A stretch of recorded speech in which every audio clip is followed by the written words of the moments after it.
Cerita komik yang ada di dalam video ini merupakan hasil karya imajinasi penulis yang bersifat imajinasi, karangan atau fiksi belaka. Jika ada kesamaan dengan nama, tempat, ataupun kejadian di dunia nyata, itu hanya suatu kebetulan saja. Kami sebagai kreator juga tidak bermaksud menyinggung pihak manapun melalui cerita ini. Cerita ini tidak lain hanya sebagai hiburan dan bukan ajakan untuk meniru tindakan apapun yang ada dan digambarkan.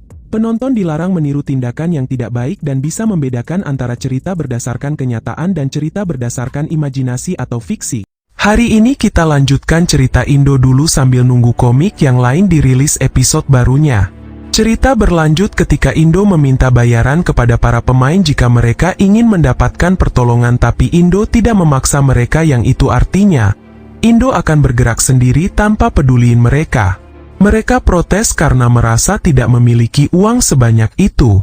Mereka juga menuduh bahwa Indo memanfaatkan situasi ini hanya untuk mendapatkan keuntungan. Indo pun dengan sangat tegas berkata jika mereka tidak memiliki uang, maka mereka harus bekerja dengan sangat keras, yaitu dengan cara membagikan hadiah dari hasil menghabisi monster sebanyak 90%. Indo memberi mereka diskon 10% karena biasanya Indo akan mengambil semuanya. Mereka protes karena Indo terlalu berlebihan karena pemimpin mereka yang sudah mati itu saja hanya mengambil jatah 50%. Indo tidak memaksa mereka karena Indo hanya melakukan penawaran yang sesuai dengan harga nyawa. Di saat yang bersamaan Bos Dungeon kembali bangkit. Bos Dungeon sangat murka karena tanduk berharganya sudah dipotong. Dia langsung menyemburkan api ke arah para pemain. Dua pemain itu tidak bisa menghindar sehingga mereka menggunakan kekuatan yang mereka miliki untuk menahannya. Sementara Indo sendiri menghindari serangan itu dengan melompat ke atas. Dua pemain itu langsung terjatuh setelahnya karena kekuatan yang mereka miliki tidak cukup kuat. Indo tersenyum karena pemain itu masih selamat dari serangan barusan. Tapi Indo tidak yakin bahwa mereka akan selamat jika Bos Dungeon kembali menyerang. Akhirnya mereka berdua mengerti dan sepakat dan bersedia bekerja keras sebagai anak buahnya Indo. Akhirnya kesepakatan terjalin dan Indo mulai fokus kepada Bos Dungeon.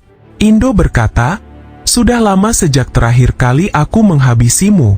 Dan Bos Dungeon menjawab bahwa dirinya sama sekali tidak ingat jika dirinya pernah dikalahkan oleh manusia seperti Indo. Bahkan para pemain lain juga merasa bingung karena setahu mereka saat di dalam game sudah diupdate ke versi terbarunya sebelum Bos Dungeon yang kuat ini dikalahkan oleh pemain manapun. Tapi faktanya berbeda. Sebelum game diupdate ke versi yang terbaru, Indo sudah berhasil mengalahkan Bos Dungeon yang kuat ini satu kali. Namun di dalam beritanya atau informasinya itu dipalsukan sehingga seolah-olah Indo hanya menghabisi monster biasa. Dan akhirnya tidak pernah muncul berita bahwa Bos Dungeon yang kuat ini pernah dikalahkan oleh pemain. Dan itu bisa Indo buktikan secara langsung sekarang, di mana Indo mampu menangkis serangan Bos Dungeon yang kuat ini hanya dengan sebuah pedang. Memang Indo mengakui bahwa serangan Bos Dungeon ini sangat super duper kuat. Bahkan saking kuatnya, pemain veteran yang levelnya sudah mencapai level 50 saja akan langsung mati jika terkena serangan Bos Dungeon barusan. Dan itu berlaku kepada Indo yang saat ini hanya berlevel 1. Akan tetapi, Indo memiliki rahasia atau trik untuk menghadapi Bos Dungeon. Setiap serangan yang dilancarkan Bos Dungeon saat ini, Indo selalu berhasil menghindarinya. Karena gerakan yang dilancarkan Bos Dungeon saat ini sama persis dengan gerakan yang ada di dalam game. Dua pemain itu terus memperhatikan pertarungan Indo yang saat ini sedang membalikkan keadaan. Bahkan tanpa sadar mereka berdua terlihat sangat senang dan terus memberi semangat agar Indo tidak memberi ampunan kepada Bos Dungeon-nya. Indo yang mendengar ocehan mereka langsung menjawab bahwa mereka sangat berisik sehingga dua pemain itu kembali kesal kepada Indo.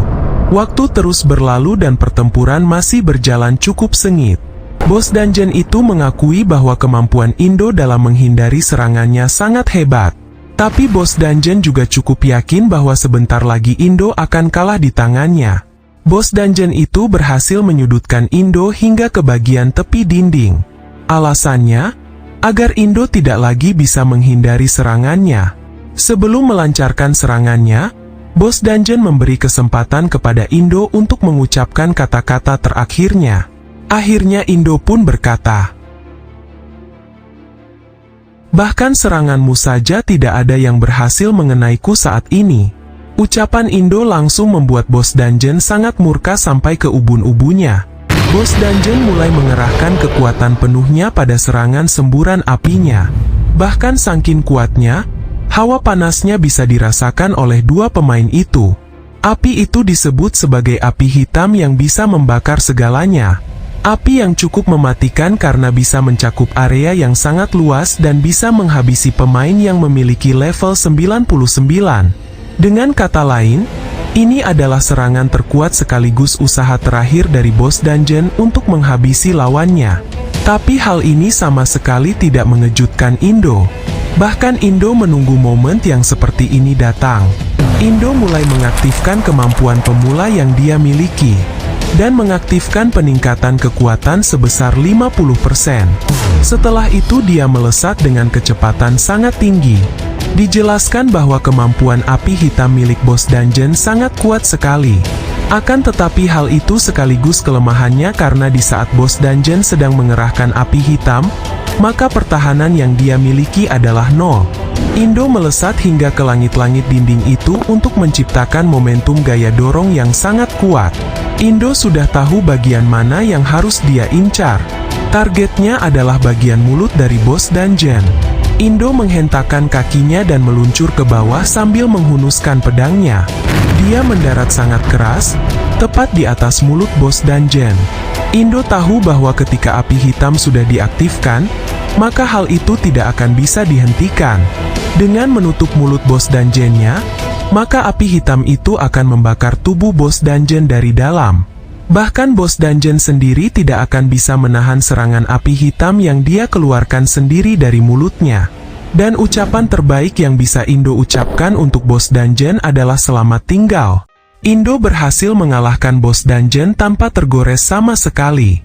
Sistem muncul dan memberitahu bahwa Indo adalah orang pertama di dunia ini yang berhasil mengalahkan bos tipe unik. Indo juga mendapatkan gelar unik yaitu pembantai nomor 1 dan Indo baru mendengar tentang hal ini. Jadi menurutnya, game dan dunia nyata tidak sepenuhnya sama persis. Gelar pembantai nomor 1 memiliki efek bisa meningkatkan serangan kepada bos sebesar 50%. Indo dinyatakan sebagai pemain pertama di dunia yang menerima gelar unik. Dan sebagai bonusnya Indo akan diizinkan untuk memilih profesi utama. Sistem memberinya peringatan bahwa setelah Indo memilih profesi utama, maka hal tersebut tidak akan bisa diubah lagi. Dan profesi yang Indo pilih adalah pandai besi jiwa. Dalam prosesnya, Indo berhasil mendapatkan profesi utama yaitu sebagai pandai besi jiwa. Menurutnya ini adalah profesi yang bagus dan bisa menghasilkan banyak uang. Selain profesi, Indo juga mendapatkan drop item 2 benda. Pertama adalah sebuah kunci dan kunci itu bisa digunakan untuk menuju gorong-gorong bawah tanah. Mereka mengatakan bahwa itu adalah tempat berburu untuk menaikkan level dengan sangat mudah dan bahkan juga bisa menghasilkan banyak uang. Pemimpin mereka yang sudah mati itu juga pernah mengatakan demikian. Tapi menurut Indo, kunci yang dia dapatkan itu bukanlah barang yang sangat langka karena kunci itu 100% akan didapatkan ketika pemain berhasil mengalahkan bos dungeon ini. Tapi untuk benda kedua yang dia dapatkan itu barulah sesuatu yang bisa dianggap menarik. Itu adalah belati kambing. Indo ingin mengecek setajam apa belatinya itu. Dia mencobanya kepada batu yang ada di sekitar. Hanya dengan sekali tebasan ringan, batu itu langsung terbelah bagaikan roti. Tapi menurut Indo itu masih belum cukup. Dia masih harus menambahkan sesuatu agar belatinya bisa menjadi lebih kuat lagi. Dijelaskan bahwa subprofesi adalah nama yang terdengar seperti bonus. Tapi menurut Indo, sebenarnya itu adalah profesi utama. Meskipun sebagian besar subprofesi tidak dapat digunakan, tapi beberapa subprofesi yang langka memiliki beberapa kemampuan yang luar biasa. Dan profesi pandai besi jiwa yang Indo pilih itu, berada di urutan teratas di dalam daftar itu. Segala sesuatu memiliki pecahan jiwa. Tidak hanya manusia saja yang memilikinya tetapi tumbuhan dan mineral juga memilikinya. Dan benda yang disebut sebagai pecahan jiwa, bisa digunakan sebagai bahan untuk membuat atau bahkan memperkuat semua hal termasuk belati itu. Profesi pandai besi jiwa adalah satu-satunya profesi yang memiliki peluang untuk menyelesaikan game ini. Dan belati yang Indo dapatkan itu bisa ditingkatkan dengan kemampuan profesi pandai besi jiwa miliknya. Tapi bahan yang Indo butuhkan adalah pecahan jiwa dan untuk mendapatkannya, Indo harus menjalin kontrak dengan penyihir tipe F. Indo menggunakan kemampuan mata jiwanya untuk melihat informasi dasar milik gadis itu. Gadis itu bernama Rumi dan dia adalah seorang penyihir tipe F.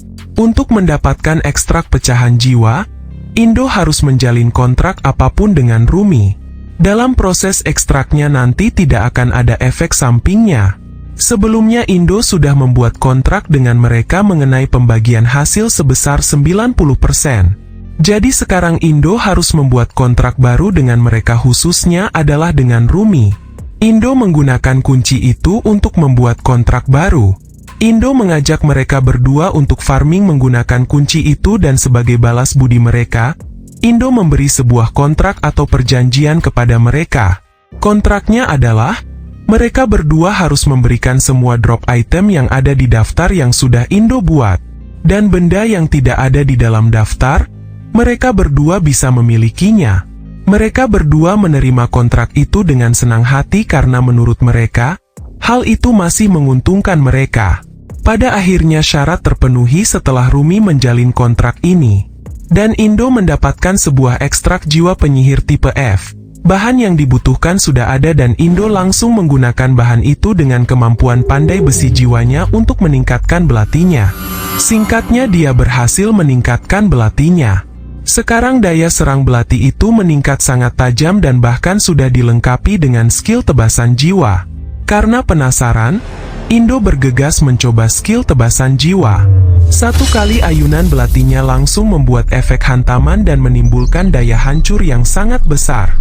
Petualang itu langsung terjatuh karena mereka terkejut dengan daya hancur yang ditimbulkan dari belati milik Indo. Semua yang Indo ingin dapatkan di sini sudah selesai kecuali satu yang belum. Indo berjalan melewati Rumi dan menghampiri petualang yang sudah mati. Sebelum melancarkan aksinya, Indo lebih dulu menghormati mereka yang sudah mati itu. Tapi setelahnya, Indo mengambil semua dompet petualang yang sudah mati itu. Setelah mendapatkan jarahannya, Indo merasa senang karena dia bisa kembali dengan memanggil Maxim nantinya. Sementara di sisi yang lain mereka berdua hanya bisa terdiam dan berpikir ternyata Indo lebih berbahaya dibandingkan dengan bos dungeonnya. Terutama soal moral yang dimiliki Indo. Waktu terus berjalan hingga Indo berada di suatu tempat. Di tempat ini ada sebuah sumur dan sumur itu menjadi tujuan Indo saat ini. Itu adalah sumur yang sudah terbengkalai yang terletak di kuil tua. Jauh di dalam sana ada sebuah dungeon di mana seorang pemain bisa mendapatkan dan mengumpulkan poin XP. Para monster di sini sangat kuat, bahkan saking kuatnya monster di sini. Mereka yang datang ke sini akan membentuk sebuah kelompok mulai dari 3 orang hingga lebih dari itu. Sementara Indo berani masuk ke dungeon ini sendirian karena dia sudah memiliki senjata belati kambing hitam level dewa. Datang ke sini sendiri juga lebih menguntungkan karena XP yang didapatkan tidak akan terbagi rata dengan rekan satu tim. Saat Indo menginjakan kakinya di dasar sumur itu, tiba-tiba ada yang melempar sebuah koin ke arahnya. Indo langsung menebasnya dan koin itu langsung terbelah. Setelah itu Indo memasang kuda-kuda sebagai bentuk kehati-hatiannya. Ternyata di sini sudah ada 3 pria dengan wajah seperti preman. Pria yang ada di tengah itu mengklaim bahwa wilayah ini sudah menjadi wilayahnya. Indo menyangkalnya karena tidak ada seorang pun yang bisa mengklaim wilayah ini sebagai miliknya sendiri. Pria itu menjawab bahwa siapa yang cepat, maka dialah yang akan mendapatkannya dan itu adalah peraturan di dalam sebuah game. Indo mencoba melakukan negosiasi dengan memberikan informasi tempat lain yang sangat cocok diselesaikan dengan tim yang terdiri dari 3 orang.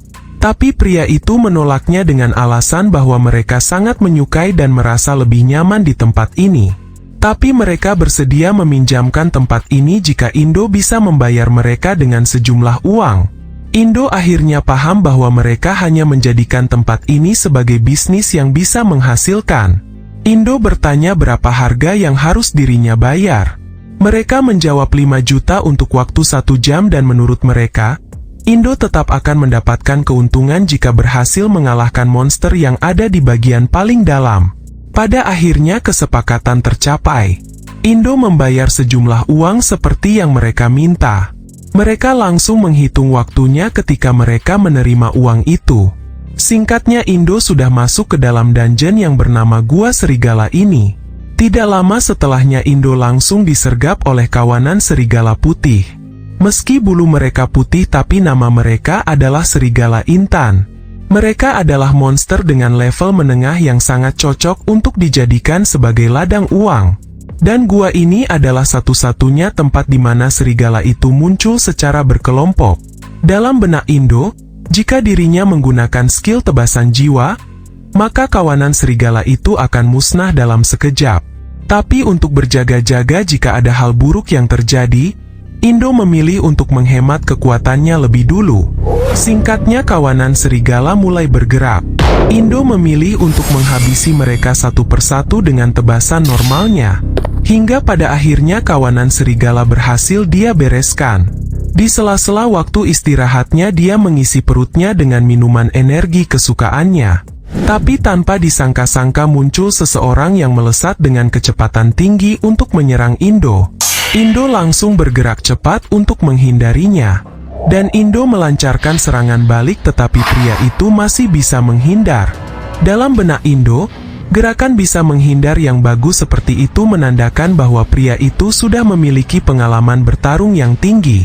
Meski begitu, ujung belati milik Indo berhasil melukai dahinya.